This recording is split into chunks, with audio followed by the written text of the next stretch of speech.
Halo Smart People, dimanapun Anda berada. Sampai kita berjumpa lagi bersama saya Ago. Nah, teman-teman Smart People, hari ini saya merasa sangat beruntung karena saya akan membahas sedikit lebih banyak mengenai teknis penawaran umum saham perdana dari PT Hasnur International Shipping. Karena teman-teman Smart People juga pasti menunggu-nunggu kira-kira struktur penawaran umum ini akan seperti apa. Kita akan bahas satu-satu. Jadi yang pertama saya mau tanya dulu ke Pak Asep. Ya. Pak Asep, dari informasi yang saya terima ya, PT Hasnur International Shipping itu berencana menawarkan sekitar 525 juta lembar saham. Semoga saya nggak salah, Pak. Ya. 525 juta lembar saham. Kenapa jumlahnya segitu, Pak? Kenapa 20% sih, Pak? Ya. Mungkin teman-teman Smart People yang lain juga pengen tanya-tanya. Terima kasih, Pak Kok. Jadi memang betul kita menawarkan 20%. Jadi kalau tanya alasannya macam-macam lah ya.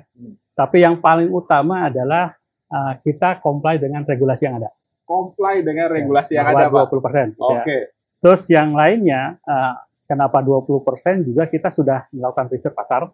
Oke. Ya, kira-kira dengan size yang sama dengan KIS gitu ya, atau PT Hasnur International Shipping, kita pikir 20% adalah jumlah yang cukup wajar.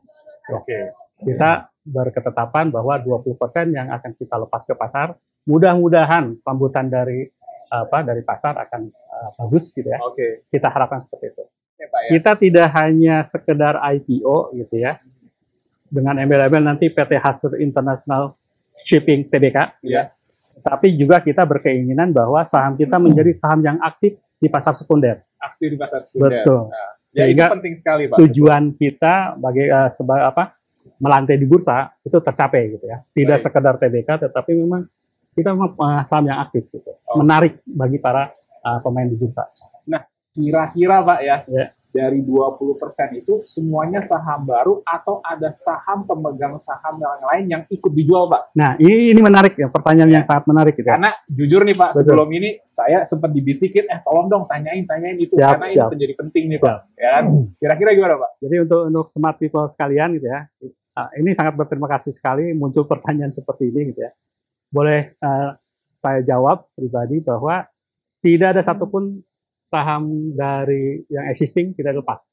Yang ada adalah kita keluarkan dari portfolio. Jadi 20% benar-benar saham baru. 20% saham baru, Pak. Betul. Oke. Ya. Kenapa, Pak, kayak gitu, Nah, Pak? ini kita sebenarnya simple saja gitu ya.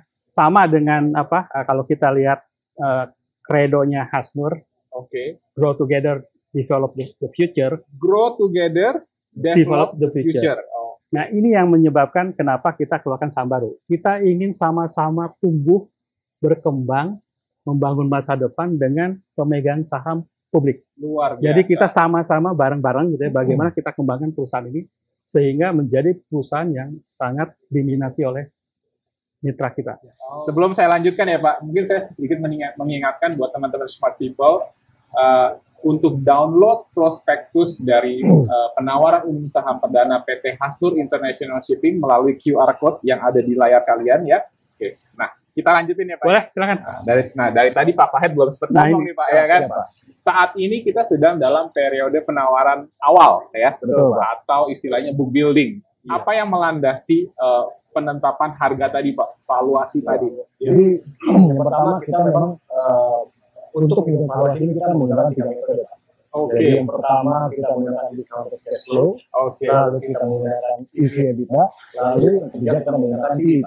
Oh, nah, teman-teman nih bahasanya orang finance nih, ya. Ada metode-metode valuasi. Saya juga mesti harus belajar nih. Ya, jadi ada 3 metode valuasi yang memang kita kombinasikan ya, Pak ya. Betul, betul. Nah, setelah Memang kita juga yang kedua kita melihat juga Pak, artinya dari prospektusnya ini bisa merepresentasikan bisnisnya HIS ini untuk berkembang lebih baik ke depannya Pak. baik. Gitu, Pak. Nah yang ketiga kita juga melihat juga dari sisi kompetitor bahwa banyak perusahaan-perusahaan yang bisnisnya ini hanya di kapal saja Pak, Oh, oke. atau hanya di infrastruktur pelabuhan saja. Oke.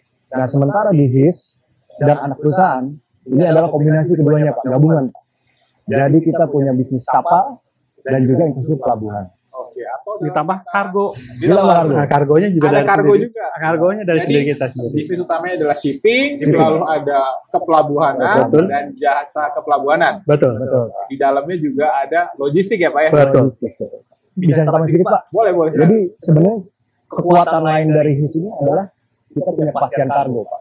kepastian Kepastian kargo. kargo. Maksudnya gimana Pak? Coba Pak. Jadi dari total di sini kan perusahaan jasa angkutan nih Pak ya. Betul. Utamanya Pak. Betul. Jadi dari total volume yang kita angkut itu mayoritas 80%-an itu ada kargonya adalah secure Pak.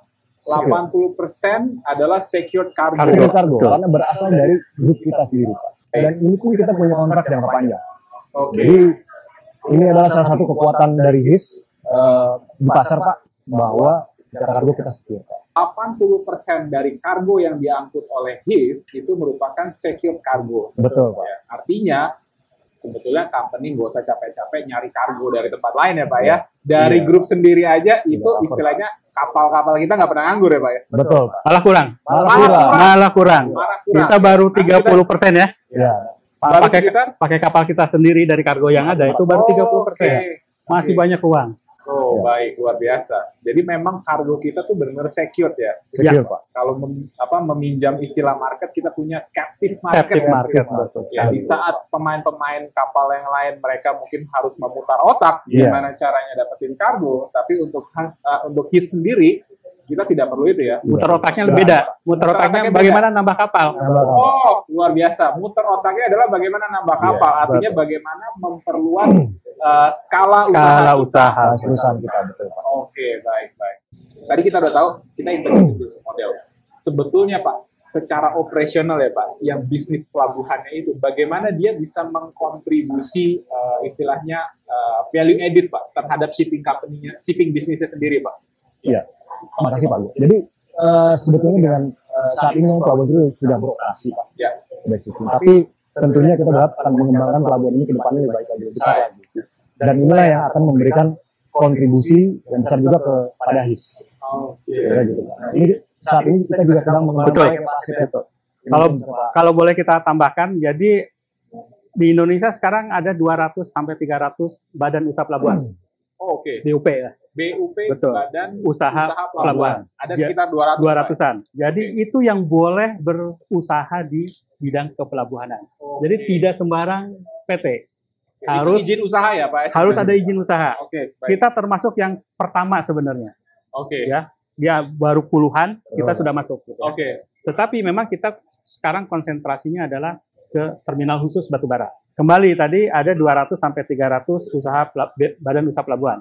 Ya. Sementara pelabuhan sendiri di Indonesia yang bisa dikerjakan atau dilaksanakan oleh BUP ada 2.600-an. Wow. Sekarang mungkin yang swasta baru sekitar 5 sampai 7 Oke. badan usaha pelabuhan yang mendapatkan Artinya, Pak, konsesi. ya. Selebihnya banyakkan dari BUMN, Pelindo. Oke. Artinya banyak potensi yang belum kita garap.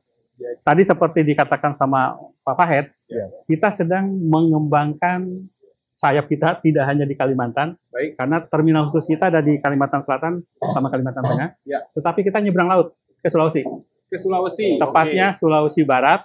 Jadi Oke. kalau kita lihat tarik garis lurus, Sulawesi Barat itu berhadapan langsung dengan calon ibu kota negara. Oh, luar biasa. Nah. Jadi pengembangannya sudah ke arah strategik gitu ya, Pak? Betul. Oke. Kita melihat, kita sudah 2 tahun ini kita studi ya, Betul. tidak hanya desk study tapi kita ke lapangan. Ya. Kita sudah lihat ternyata potensinya sangat besar sekali. Oke. Ada perikanan, ada pertanian, Oke. ada hortikultura, ada juga tambang. Oke. Nah ini untuk mensuplai Kalimantan Timur, Oke. khususnya lagi nanti calon ibu kota negara, Ya. sangat prospektif sekali. Oke. Nah, kalau kita lihat, setiap komoditas perlu logistik. Ya. Setiap logistik, tentu di sana ada pelayaran. Oke. Karena pelayaran itu laut 10% lebih murah, biayanya 10% dari angkutan darat. Ya, percaya Pak. Karena kalau kita melihat secara topografi ya, Indonesia Kepulauan, negara kepulauan. Tepat Yang sekali. menghubungkan pulau satu dengan pulau yang lain adalah perairan. tepat Ya, sekali. bagaimana logistik ini antar pulau bisa terkoneksi dengan baik harus ada jasa perkapalan. Betul. Salah satu yang ada di industri ini adalah PT Hasur ini sendiri, gitu kan, PT Hasur International Shipping, gitu. Betul. Dan juga ada pengembangan Pelabuhan. di luar dari bisnis perkapalannya, yaitu bisnis kepelabuhanan. Betul sekali. Di mana potensi pengembangannya luar biasa banyak. Tadi kita tahu ada sekitar 2.000-an lebih ya, 2.600 tepatnya. 2.600 titik-titik pelabuhan yang bisa dioperasikan. Sedangkan yang bisa secara legal mengoperasikan itu adalah mereka-mereka yang mempunyai status BUP ya, Betul. Badan Usaha Pelabuhan, dan salah satunya adalah PT HIS ini, gitu ya Pak ya. Anak perusahaan PT HIS, Anak perusahaan PT HIS, tepat ya. Hasur Resources Terminal. ART, Betul. di mana ya di bawah nakodanya dari Pak Asep sendirilah ceritanya ya, teman-teman Smart People. Oke. Mungkin teman-teman Smart People yang lain juga pengen tahu kira-kira rencana penggunaan dana nanti kayak gimana Pak? Ya kan? Pasti yang namanya soalnya kita berbicara mengenai IPO ya. Betul. Ada dana, ada fresh money yang akan masuk ke dalam company. Betul, Pak. Gitu ya. Cuman kan, nah dananya buat apa nih? Siap. Ya kan? Jadi dari total dana IPO yang coba nanti kita hasilkan Pak, nanti kira-kira sekitar 40% itu kita gunakan untuk capex pembelian dua set kapal tongkang HIS Pak. Oke. 330 feet. 40% untuk 40%. pembelian kapal ya Pak ya? Betul Pak. Oke. Dan berapa jumlah kapal tadi Kak? Dua set Pak. 2 set. Artinya set, Pak. 2 tugboat dan 2 Dua tongkang. tongkang. Betul. Oke. Iya Pak.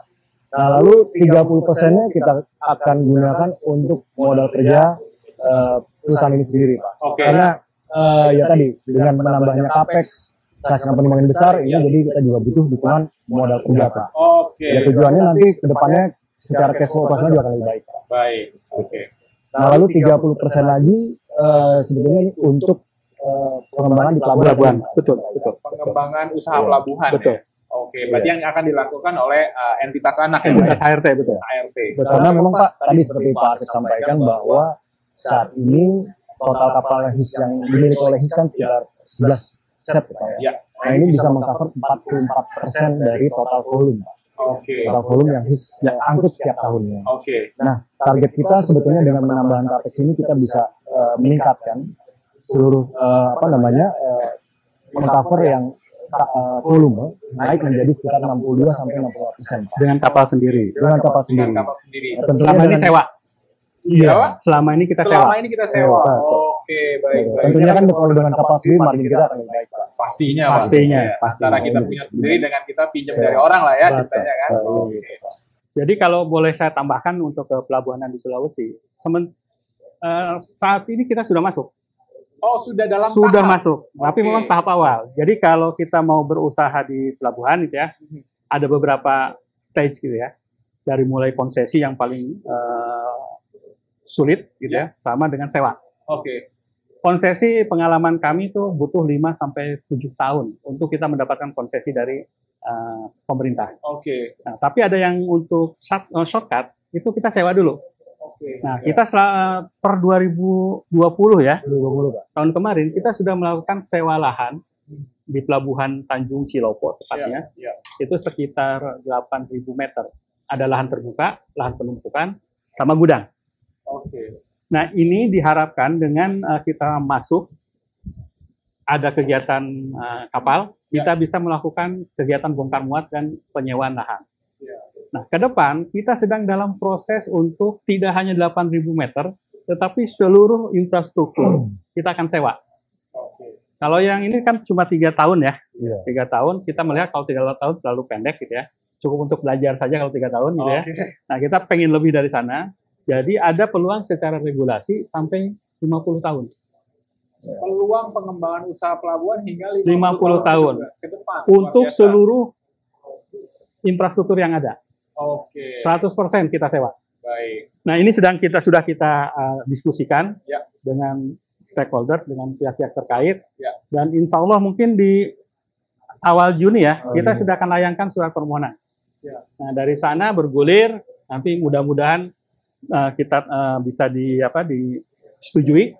Nah, dana dari IPO kita bisa sebagian untuk pengembangan di sana. Kita akan perbaiki dermaganya, kita akan perbaiki peralatan beratnya, gitu ya. Kita akan perbaiki fasilitas katakanlah pemecah ombak dan lain sebagainya, Ya. sehingga pada saat komoditas dari Sulawesi Barat sudah jalan, selama ini terus terang mereka lari ke Sulawesi Selatan. Oke. 100% komoditas Sulawesi Barat itu diangkut ke Sulawesi Selatan. Yang jaraknya lewat darat itu sekitar 10 sampai 15 jam. Kalau kita bisa belokkan ke Tanjung Silopo, itu akan sangat-sangat memotong ongkos logistik. Karena jarak lebih dekat dan waktu istilahnya processing juga lebih cepat. Lebih cepat dan butuh cuma 1 tongkang untuk mengangkut 7.000 ton. Lebih efisien. Betul. Kalau pakai darat 7.000 ton mungkin perlu sekitar 30 sampai 50 truk. Oke. Itulah kenapa lebih logistik pelayaran perhubungan laut itu selalu lebih murah dibandingkan dengan darat. Oke. Jadi tadi 40% untuk penambahan jumlah kapal, Betul, Pak. 30% untuk perluasan bisnis pelabuhan, dan 30% yang terakhir adalah untuk modal kerja. Ya, betul, Pak.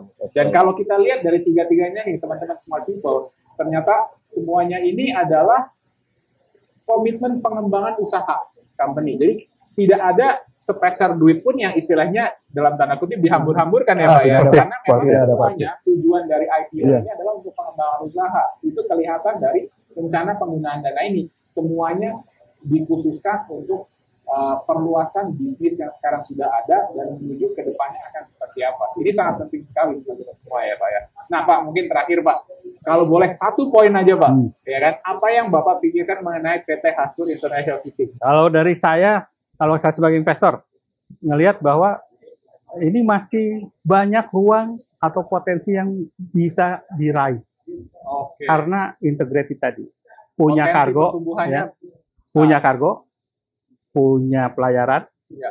kapal, punya pelabuhan. Kalau saya lihat tumbuh kembang bersama. Tadi kalau Pak juga sudah jelaskan bahwa kita punya komitmen dari pemegang saham pendiri, apabila para calon investor berminat untuk memiliki saham HIS, maka mari kita bersama-sama tumbuh, berkembang, membesarkan HIS ke depannya. Teman-teman smart people, jangan lupa untuk melihat lebih detail lagi dari aspek penawaran ini dan juga informasi mengenai perseroan. Semua informasi itu ada di dalam prospektus penawaran awal yang bisa teman-teman smart people semua dapatkan melalui scan QR code yang juga tertera dalam layar ini. Karena kita sekarang sudah mengaplikasikan yang namanya electronic IPO. Semua partisipasi atau submission dari order mengenai penawaran untuk saham perdana kita lakukan secara elektronis melalui portal e-IPO ya, atau bisa dilakukan juga melalui tim sales retail equity dari PT RHB Sekuritas Indonesia. Sebelumnya, saya juga mengingatkan teman-teman smart people semua untuk ikutan subscribe dari kanal-kanal media sosial dari PT RHB Sekuritas Indonesia yang tertera di layar.